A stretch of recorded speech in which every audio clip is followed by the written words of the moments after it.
आप में से बहुत कम लोग ऐसा जानते होंगे कि उनका मुख्य उद्देश्य तलवार, हथियार, बम, बंदूक ये नहीं था, बल्कि हमारे हिंदुस्तान के युवाओं को जागरूक करना था अंग्रेजों के विरुद्ध। असेंबली हॉल में जब उन्होंने बम फेंका था तो उन्होंने ऐसी जगह का चयन किया था जहां पर कोई हताहत न हो, कोई मानव हानि न हो, और बम फेंकने के बाद में उनके पास पूरा मौका था वहां से भागने का, लेकिन जानबूझ के गिरफ्तारी इसलिए दी थी कि अगर वो जेल में जाएंगे तो भारत के युवा लोग जो हैं वो जागरूक होंगे अंग्रेजों के प्रति। तो यानी कि अगर आप सामाजिक परिवर्तन करना चाहते हैं तो सामाजिक परिवर्तन की प्रथम सीढ़ी है विचार क्रांति, न कि हथियार क्रांति। विचार क्रांति, जागरूकता और अपने अधिकारों की जानकारी, ये सामाजिक परिवर्तन की प्रथम सीढ़ी होती है। उस समय का एक अखबार था वीर अर्जुन, उस अखबार में भगत सिंह के विचारों की एक लाइन में आपके सामने प्रस्तुत कर रहा हूं कि बम और पिस्तौल से क्रांति नहीं आती, क्रांति की तलवार विचारों की शान पर तेज होती है। ये उन्हीं का वाक्य है। और जब उनको फांसी पर चढ़ाया जा रहा था तब अंग्रेजों ने इस बात को महसूस किया था कि चूंकि फांसी है वो 24 मार्च 1931 को दी जानी थी, लेकिन अंग्रेजों ने यह महसूस किया कि भारत का युवा जाग रहा है हमारे विरोध में, इसलिए उन्होंने एक दिन पहले यानी कि 23 मार्च 1931 को फांसी दी। तो ये इस बात का प्रमाण है कि भगत सिंह अपने उनका जो लक्ष्य था उसमें वो कामयाब रहे थे। लक्ष्य जागरूक करना था, लक्ष्य विचार क्रांति लाना था, और लक्ष्य था अपने अधिकारों की जानकारी प्रदान करना लोगों को। और भगत सिंह की फांसी का दृश्य स्टेज के ऊपर एक नाटक के रूप में आपके सामने पेश करेंगे। सभी अपना स्थान ग्रहण करें, जोरदार तालियों से स्वागत करें एक बार। काली शर्ट में जो आप देख रहे हैं वो जेलर साहब हैं, पीछे भारतीय हैं लेकिन अंग्रेजों के अधीन काम करने वाले पुलिसकर्मी कह सकते हैं, और बीच में आप देख रहे हैं वो भगत सिंह, दाईं तरफ सुखदेव और बाईं तरफ राजगुरु। इन तीनों को फांसी दी गई थी 23 मार्च 1929 को। तो जेल का दृश्य आप सबसे पहले देखें।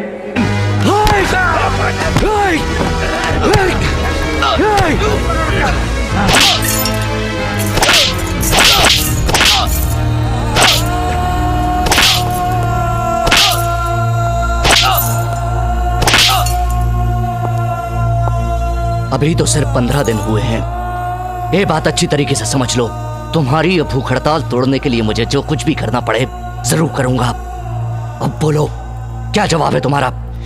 हमारी मांगों का क्या जवाब है? कुछ नहीं हुआ। तुम्हारी मांगे कभी नहीं मानी जाएंगी।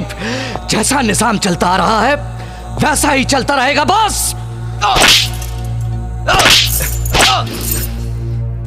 समझने की कोशिश करो भगत, तुम्हारी इस भूख हड़ताल से कहीं कोई फर्क नहीं पड़ रहा। फिर क्यों कर रहे हो ये बेवकूफी, क्यों? क्योंकि मैं अन्याय सहन नहीं कर सकता और मैं नाफरमानी बर्दाश्त नहीं कर सकता। ठीक है जेलर साहब, आप नमक का हक अदा करो, मैं मिट्टी का हक अदा करता हूं।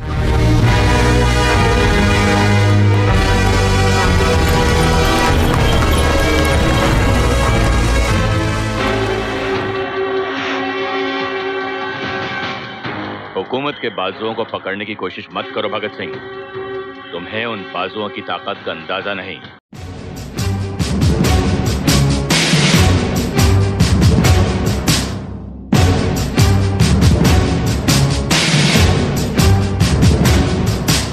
सरफरोशी की तमन्ना अब हमारे दिल में है,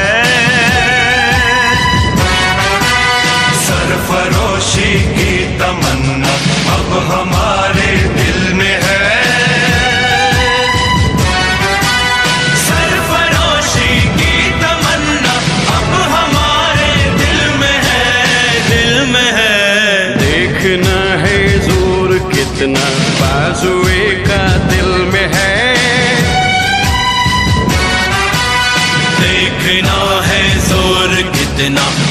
आरज़ुए कातिल में है, सरफरोशी की तमन्ना अब हमारे दिल में है।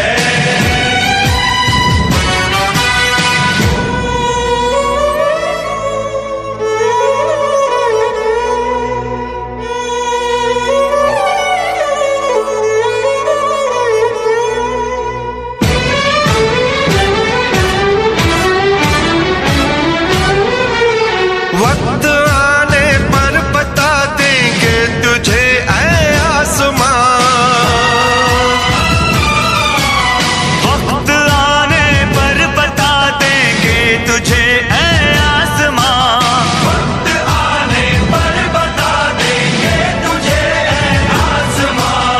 आसमां हम अभी से क्या बताएं, क्या हमारे दिल में है,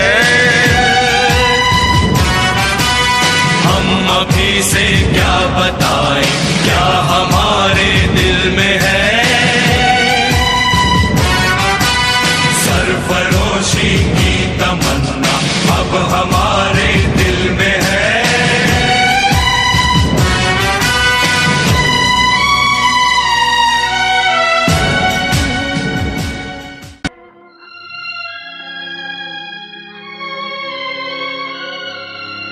What?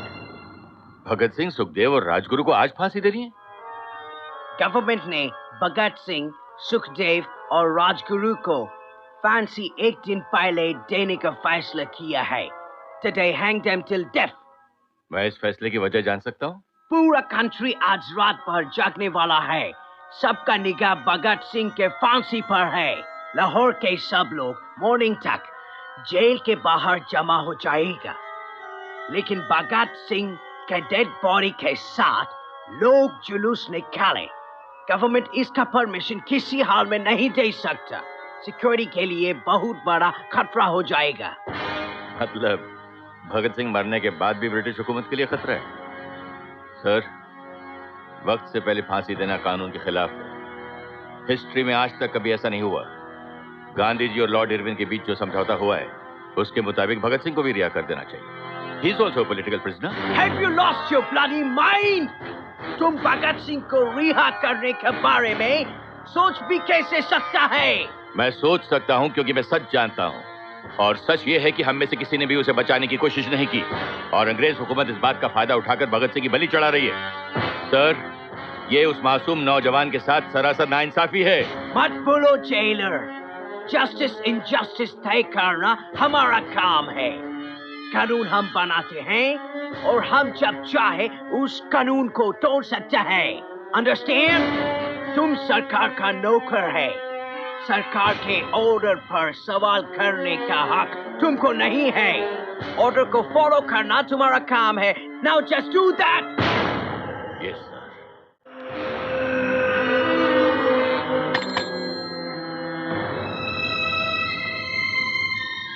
सत श्री अकाल। छतर सिंह, भगत सिंह, सुखदेव और राजगुरु के अंतिम स्नान के लिए पानी ले जाओ। अंतिम स्नान? लेकिन आज तक 23 मार्च है ना? फांसी का हुक्म था 24 मार्च का है ना साहब? उन्हें फांसी आज ही देनी है। नहीं, आप लोग ऐसा नहीं कर सकते। ये धोखा है। अरे फांसी से पहले का दिन माँ बाप का होता है, रिश्तेदार का होता है। जो हुक्म दिया गया है मानो। नहीं, मैं ये हुक्म पूरा नहीं करूंगा। नहीं कर सकता मैं ये हुक्म पूरा, बिल्कुल नहीं करूंगा, नहीं करूंगा मैं। Shut up! Arrest him! साहब, इतना बड़ा जुल्म मत करो। अरे तुमको उत्तर वाले का वास्ता साहब, ये मत करो। अरे माँ बाप आएंगे तो किससे मिलेंगे? लाशों से। अरे उनको आखिरी बार अपने बेटों की शक्लें तो देखने दो जालिमो। तुम्हारी ये जो सरकार है ना, ये फटेगी नहीं अंग्रेजों, गिरेगी, गिरेगी। ये मेरी बद्दुआ है। निकलो साले कुत्तों हमारे हिंदुस्तान से, निकलो बाहर साले फरंगियों। तुम्हें कीड़े पड़े, कीड़े पड़े।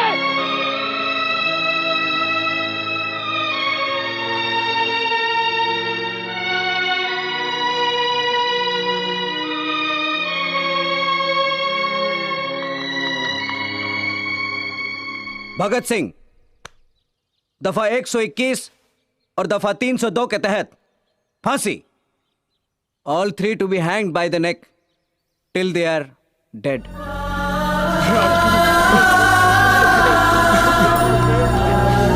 take them away.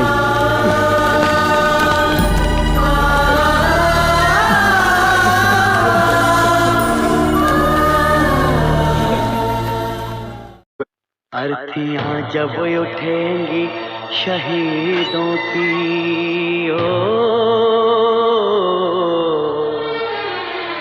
ऐ वतन वालों तुम सब्र खोना नहीं ओ हंसते हंसते विदा हमको कर देना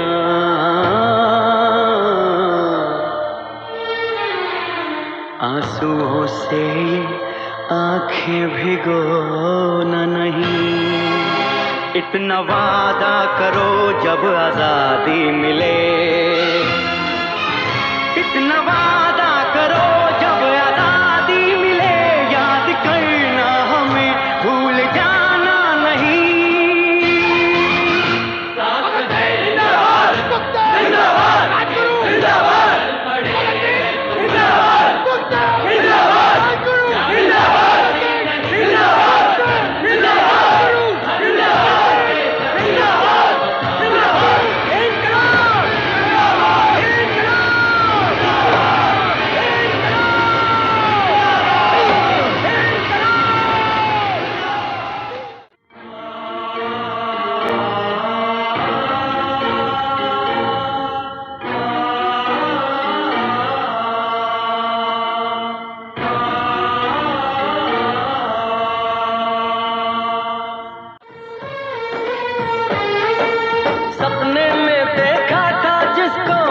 वही दिन आया है सपने में देखा था जिसको आज वही दिन आया है सूली के उस पार खड़ी है माँ ने हमें बुलाया है आज मौत के पलड़े में जीवन को हमने तोला मेरा रंग दे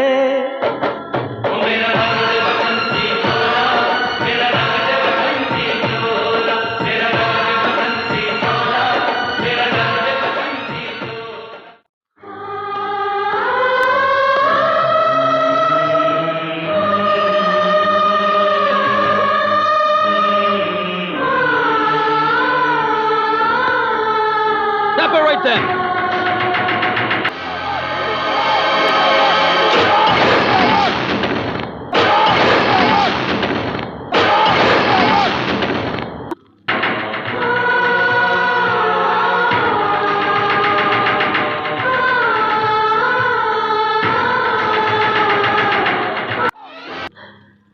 मेरा भगत मरा नहीं है मेरा भगत तुम में से ही तो है कोई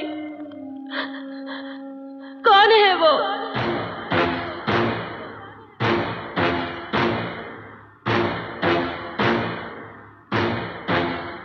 सांस है जब तलक ना रुकेंगे कदम चल पड़े हैं तो मंजिल को पा जाएंगे जान प्यारी नहीं है वतन से हमें मरते मरते सभी को बता जाएंगे ऐ वतन